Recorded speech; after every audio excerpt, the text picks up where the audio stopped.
Hustisya ang sigaw ng mga kapamilya ng 22 taong gulang na si Arjen Sibug na ginawang sex slave ng suspect na pinagtiwalaan ng kanyang magulang.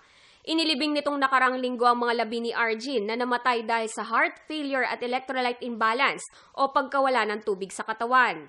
Si Arjen ay biktima ng kanyang tiyuhin na si Roberto Regala na pinagtiwalaan ng kanyang magulang para kumupkop at magpalaki sa biktima. Ayon sa ina ni Arjen na si Lagrima Sibug, hindi niya inaasahan na magagawa ito ng kanilang kinilalang kamag-anak. Ipinaalaga raw at ipinampon si Arjen kay Regala dahil sa hirap ng buhay. Nagulat na lamang raw si Lagrimas nang malaman ng kinahinatnan at pang-aabuso sa kanyang anak. Ayon sa kwento ng ina, pinagsasamantalahan daw ang kanyang anak mula noong taong 2006. Bigla na lamang raw kasi nagkasakit ang biktima at nawala sa sarili. Nagduda raw si Lagrimas nang biglang dalhin ni Regala ang kanyang anak sa mental hospital. Dito umano nalaman ng ina na 2 taong ginawang sex slave si Arjen na noon ay 14 na taong gulang pa lamang. Nadiskubre din na dinodroga muna ang biktima bago pagsamantalahan. May ginawa daw po yung kinikilala niyang ama sa kanya. For 2 years daw nga po.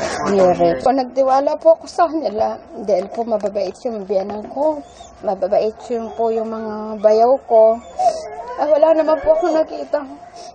Hindi maganda sa kanila noong panahon na yun.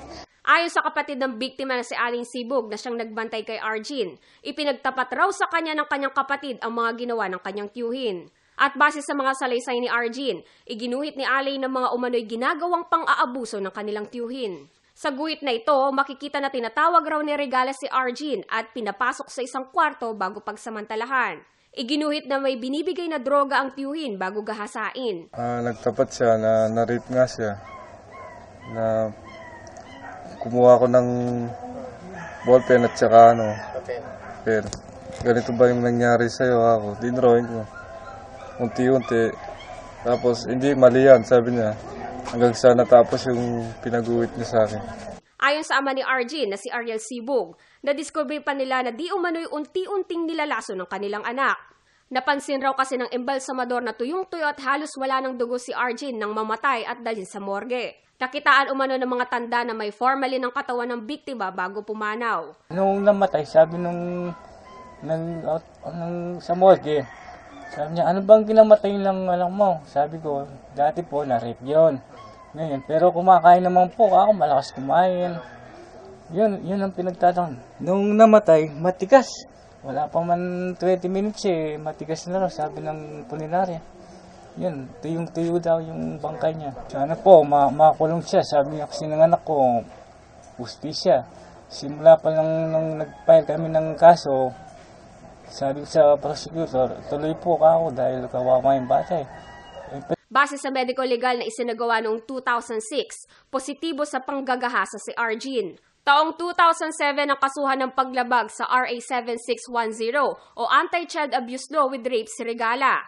Nitong taon din lumabas ang warrant of arrest laban sa sospek, pero hanggang sa kasalukuyan ay pinaghahanap pa rin ng kapulisan ng sospek.